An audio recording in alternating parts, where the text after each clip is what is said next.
Good morning, ohayo gozaimasu. Today, maglilinis po tayo ng backyard. Kasi po, after summer, hindi na po kami nakapag-asikaso o hindi namin naasikaso ang backyard kasi malamig. Halos hindi kami lumalabas at pumupunta sa likod. Pero today, medyo umiinit-init na rin at malapit na rin ang spring. Kaya, syempre, magiging tambayan na rin namin ang backyard. Ihahanda na namin ito, kaya lilinisin natin. Today, kasama ko ang aking pangga at ang aking anak na si Kose. Ayan, maglilinis tayo dahil nabasa na yung iba sa ulan, yung mga kahoy. Tapos yung mga hindi na namin gagamitin, itatapon. Dadalhin ni Pangga sa gumiyasang, sa tapunan ng mga garbage. Kaya ayan, naglilinis kami. At least itong asawa ko supportive at matulungin talaga siya. Pag ako may gustong gawin, sabi ko ngayon, backyard muna tayo. Ayan, supportive naman siya. Especially pag sakura na guys, mayroon kasi kaming sakura tree dyan sa backyard. So maganda maganda talagang tambayan dito, especially ng April kasi may cherry blossom tayong sarili. Ayan, nakapalibot dyan. Sa likod ng bahay namin, sinasabi ko na sa iba ko pang vlog na may lake dyan. So nakapalibot din dyan. Dyan nagwa-walking ang mga Japanese, nagsasampo ng mga aso nila. So paikot yan ang sakura dyan. So, ang ganda dyan sa likod. Tapos kami, may sarili kaming sakura dito. So, pwede kaming mag-inom-inom, picnic-picnic dyan sa aming backyard. At mag-ano kami, viewing ng cherry blossom. Diba? Ang ganda. Pero for now, syempre, linis-linis muna. Wala namang tayong ibang maglilinis dito, kundi tayo lang. Kaya gusto mong tambayan, dilinisin mo na para naman gumaan-gaan. Nakaka-stress. Kaya tingnan nyo magulo yung backyard, diba? Sa winter talaga ang chance mo na mandamo kasi patay ang mga damo ng winter. Pero babalik sila pag summer, magiging genkis at buhay na buhay. Kaya talagang malaking trabaho pag may backyard. Kaya ang ginawa ko, pinagtatakpan ko na yung ibang area. Pinagtatakpan ko na ng blue sheet. Kasi ayoko na nga ng damo-damo.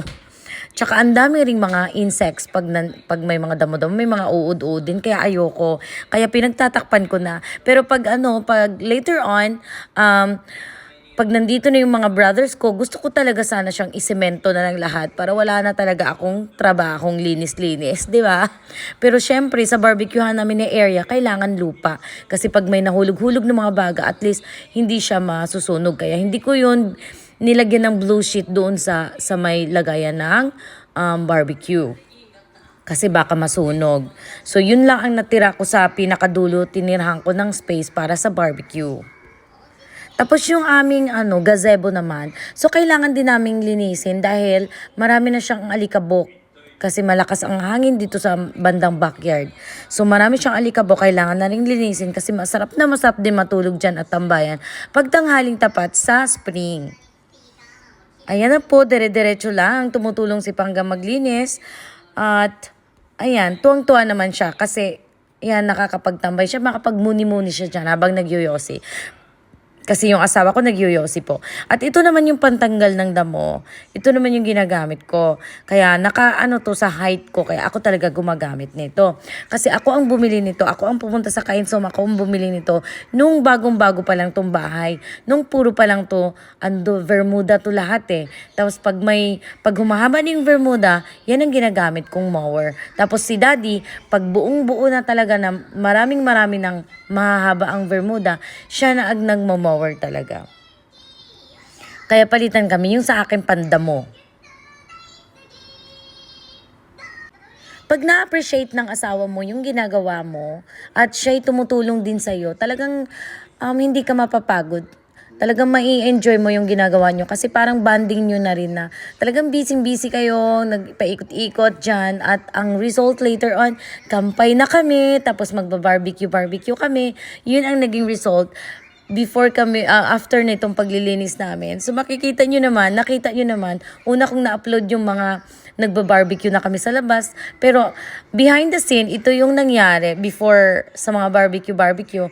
Ito yung nangyari na nilinis muna talaga namin ang aming gazebo, ang aming playground, and backyard before kami mag-barbecue.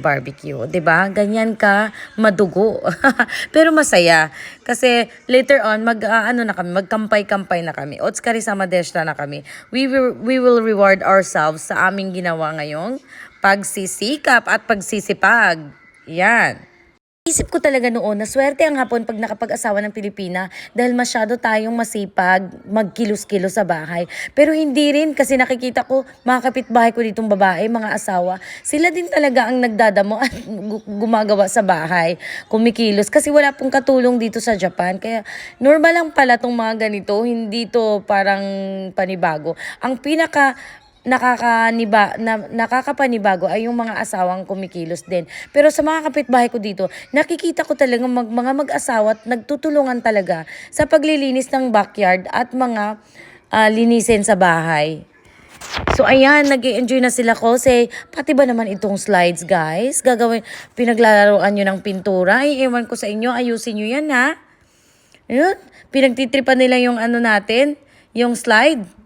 O sige, kasi nga, medyo naulan-ulanan na rin, nagiging gray na rin yung kahoy, kaya gusto daw nila mabuhay ulit, kaya puti daw. O sige, bahala kayo dyan. Basta ako, manonood na lang ako sa inyo. Basta enjoy kayong mag-ama, walang problema sa akin. Sige, magpagod kayo dyan, magpintura. Ayan, ang galing naman. Magaling si Kikosi, no? Kahit first time niyang gawin, maayos naman siyang magpipintura. Magiging future construction worker or pintor yata tong anak ko.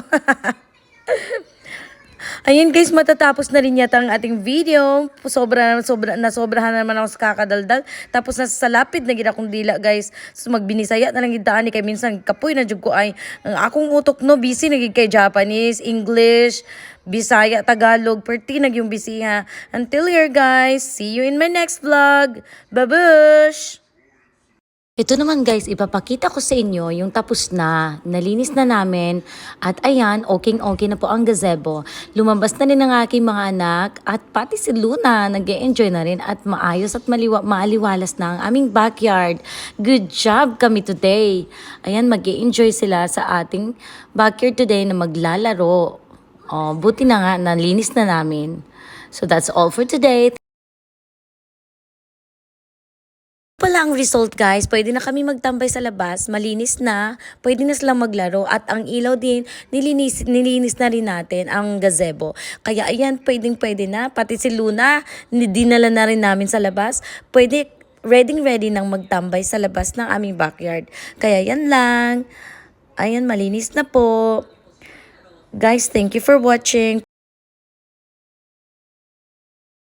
Nagustuhan na rin nilang maglaro sa labas dahil hindi na magulo, medyo malinis na. Kaya ayan, enjoy na sila Kose at Nene, pati si Luna. Ito talagang sinabi ko sa asawa ko noon na gusto ko may sarili silang playground para hindi na kami magpupunta-punta ng iba pang park. Pero kahit pa man meron na kaming ganito, syempre nagsasawa din, pumupunta pa rin kami ng park. Masawain din tong mga anak ko eh. Pero at least, kung may mga kaibigan silang pumupunta sa bahay, hindi sila mag-gadget or magti-TV. Magpupunta sila sa likod at maglalaro. Kasi yun ang pinakamaganda eh, yung nasa outside sila. Hindi laging nakakulong sa kwarto at magsi-cellphone, mag-gadget. Kaya talagang ito ang sinabi ko kay Pangga na malaki ang backyard natin. Ayan, bumili talaga tayo ng parang maggawa tayo ng sarili nating park. Kaya ayan, okay naman na sila, nag-enjoy na sila ngayon. Kasi malinis na, maarte talaga kasi ito eh. Dapat kasi natatakot sa mga maliliit na spider. Kaya talagang kailangan mo linisin para sila lumabas. At ang gazebo natin, ready na po for inuman, tambayan. May ilaw-ilaw na. So, we're ready for the spring. Winter, spring, summer, or fall. Wow. Kahit walang boses. Bye guys!